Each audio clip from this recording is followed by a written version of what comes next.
Hi friends, మన హిందూ పురాణాల ప్రకారం మహాయుగంలోని చివరి యుగమే ఈ కలియుగం. మనం ఇప్పుడు ఉన్న యుగమే కలియుగం. అన్ని యుగాల కంటే కలియుగం ఎంతో భిన్నంగా ఉంటుంది. కలియుగంలో కలిపురుషుని ప్రభావం చాలా ఎక్కువగా ఉంటుంది. కలియుగాలు ఇప్పటికే చాలా గడిచిపోయాయి. అయితే ఇప్పుడు మనం ఏ కలియుగంలో ఉన్నామో, కలిపురుషుడు ఎవరు, ఇప్పుడు మనం ఉన్న కలియుగంలో లాగే గడిచిన కలియుగాలు కూడా ఉండేవా, కలియుగం ఎలా అంతమవుతుంది, కలియుగం గురించి ద్వాపర యుగంలో శ్రీకృష్ణుడు గంగాదేవికి ఏం చెప్పాడు, కలియుగంలో శ్రీ మహావిష్ణువు ఎప్పుడు అవతరిస్తాడు, కలియుగం అంతమయ్యేటప్పుడు ఎలా ఉండబోతుంది, ఇలాంటి సందేహాలన్నింటికీ సమాధానాలు ఈ వీడియోలో తెలుసుకుందాం. వీడియో చూస్తున్న వారిలో ఎవరైనా శ్రీకృష్ణుని భక్తులు ఉన్నట్లయితే తప్పకుండా జై శ్రీకృష్ణ అని కామెంట్ చేయండి. అంతకంటే ముందు ఎవరైనా మన ఛానల్ ని ఫస్ట్ టైం చూస్తుంటే ప్లీజ్ సబ్స్క్రైబ్ చేసుకోండి. అలాగే ఈ వీడియోని తప్పకుండా లైక్ చేయండి. మీ ఒక్క లైక్ మాకెంతో సపోర్ట్ నిస్తుంది. మన వేదాల ప్రకారం మొత్తం 4 యుగాలు. అవే సత్యయుగం, త్రేతాయుగం, ద్వాపర యుగం, కలియుగం. సత్యయుగంనే కృతయుగం అని కూడా అంటారు. సత్యయుగంలో ధర్మం 4 పాదాలపై నడుస్తుంది. త్రేతాయుగంలో ధర్మం 3 పాదాలపై నడిస్తే ద్వాపర యుగంలో ధర్మం 2 పాదాలపై నడుస్తుంది. ఇక కలియుగంలో ధర్మం 1 పాదంపై నడుస్తుంది. అందుకే కలియుగంలో ఎన్నో విపరీతాలు జరుగుతూ ఉన్నాయి. ప్రతి యుగంలోనూ ధర్మాన్ని స్థాపించడం కోసం శ్రీ మహావిష్ణువు ఎన్నో అవతారాలలో అవతరిస్తుండేవాడు.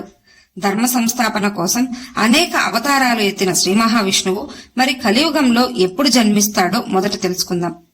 కలియుగం అంటే కలహాల యుగం అని అర్థం. కలి అంటే ఒక రాక్షసుడు.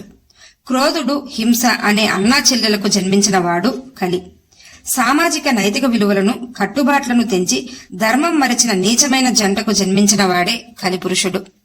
కలి అనే ఈ భయంకర రాక్షసుణ్ణి అంతమొందించడానికి, ధర్మాన్ని తిరిగి స్థాపించడం కోసం శ్రీ మహావిష్ణువు కలియుగం అంతం సమయంలో వస్తాడు. మిగిలిన యుగాలలో రాక్షసులను చంపి ధర్మాన్ని తిరిగి నిలబెట్టడం కోసం జన్మించాడు. అంటే ఒక్కో యుగంలో ఒక్కొక్క రాక్షసుణ్ణి చంపడం కోసమే అవతరించేవాడు శ్రీ మహావిష్ణువు. కాని కలియుగంలో కలి అనే రాక్షసుడు రాక్షసుని రూపం ధరించి ఉండడు. కలి అనే రాక్షసుడు అజ్ఞానం, అధర్మం, హింస, కోపం, ద్వేషం లాంటి రూపాలలో ప్రతి ఒక్కరిలో ఉంటాడు. మరి అలాంటప్పుడు ఒక్కరిని చంపితే కలి అనే రాక్షసుడు చావడు. ఎందుకంటే కలి చెడుగా మారి ప్రపంచాన్ని ఆవరించి ఉంటాడు. ప్రపంచమంతా రాక్షసులు ఉన్నారు. పేదవారిని హింసించేవారు, పసిపిల్లలపై పైశాచికత్వం ప్రదర్శించేవారు, ఇలా చాలా మంది పాపాత్ములు ఉన్నారు. వీరందరిలోనూ కలిపురుషుడు అనే రాక్షసుడు ఉన్నాడు. మరి వీరందరినీ అంతమొందించి తిరిగి ధర్మాన్ని స్థాపించడం కోసం శ్రీ మహావిష్ణువు కలియుగం చివరిలో కల్కి అవతారం ఎత్తి వేటాడి కలిని చంపేస్తాడు. ఆ తర్వాత కలియుగం అంతమైపోయి తిరిగి మళ్లీ సత్యయుగం మొదలవుతుంది.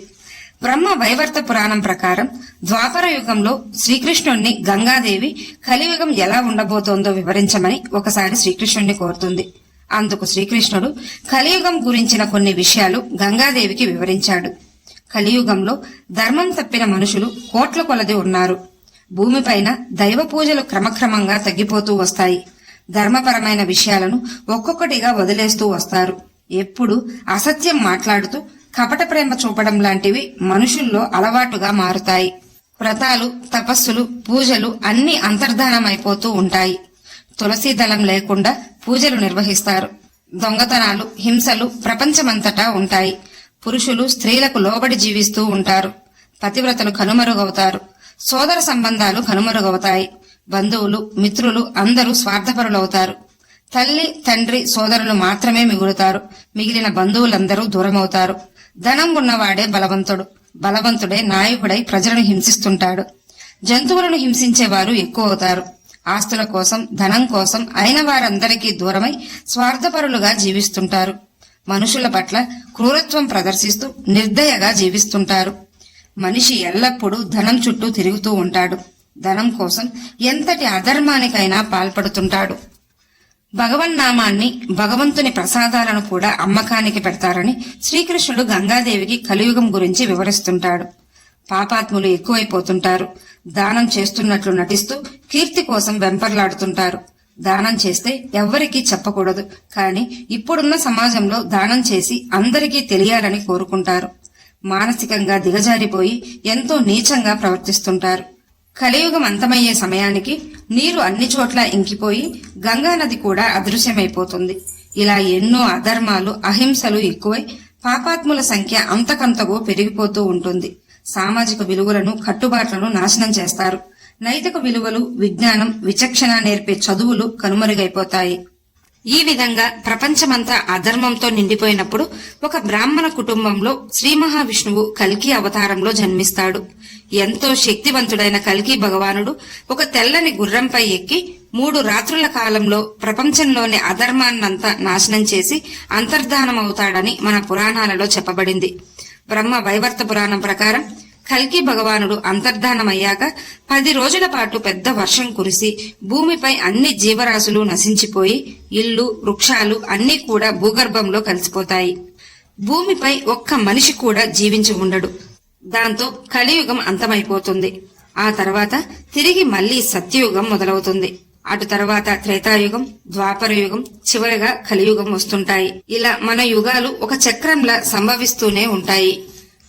దీని ప్రకారం చూస్తే ఇప్పటికే ఎన్నో కలియుగాలు గడిచిపోయాయని మనం తెలుసుకోవచ్చు.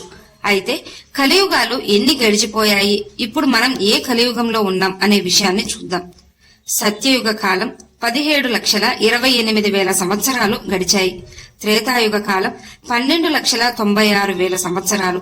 ద్వాపరయుగ కాలం 8,64,000. కలియుగ కాలం 4,32,000 కొనసాగుతుంది. ఈ యుగాల మొత్తం కాలం 43,20,000. ఈ 4 యుగాలన్నింటినీ మహాయుగం అంటారు. 71 మహాయుగాలను ఒక మన్వంతరం అంటాం. 14 మన్వంతరాలను ఒక కల్పం అంటాం. 2 కల్పాలు బ్రహ్మకు ఒక రోజు అవుతుంది. 200 కల్పాలకు బ్రహ్మ ఆయుష్ పూర్తవుతుంది. మనకు 360 సంవత్సరాలు దేవతలకు ఒక రోజు అవుతుంది. దీనినే దేవతల దివ్య సంవత్సరం అంటారు. ఒక మహాయుగానికి 12,000 దేవతల దివ్య సంవత్సరాలకు సమానం. ఈ మహాయుగాన్నే చతుర్యుగం అని కూడా అంటారు. ఈ మహాయుగం అంటే మన 4 యుగాలు. బ్రహ్మ ఆయుష్ పూర్తవగానే మరొక బ్రహ్మ వస్తాడు. ఇప్పటికే 6 బ్రహ్మలకు ఆయుష్ పూర్తయి 7వ బ్రహ్మకాలంలో ఇప్పుడు మనమున్న కలియుగం నడుస్తోంది. ఇప్పటికే 27 మహాయుగాలు గడిచాయి. ఇప్పుడు 28వ మహాయుగం కొనసాగుతోంది. ప్రతి మన్వంతరానికి దాదాపుగా 70 చతుర్యుగాలు ఉన్నందున ఇప్పటికే 453 కలియుగాలు గడిచిపోయాయనే అర్థం. అంటే మనం ఇప్పుడు 454వ కలియుగంలో ఉన్నాం. మనం ఇప్పుడు శ్రీ మహావిష్ణువు యొక్క నాభి నుండి ఉద్భవించిన బ్రహ్మ యొక్క 51వ సంవత్సరంలో మొదటి నెలలో మొదటి రోజులో ఉన్నాం. కలియుగం అంతం సమయానికి కల్కి భగవానుడు అవతరించి కలిని సంహరిస్తాడు. ఈ వీడియో మీకు నచ్చినట్లయితే లైక్ చేయండి, షేర్ చేయండి, అలాగే సబ్స్క్రైబ్ చేసుకుని పక్కనే ఉన్న బెల్ ఐకాన్ని ఆన్ లో ఉంచుకోండి. Thanks for watching.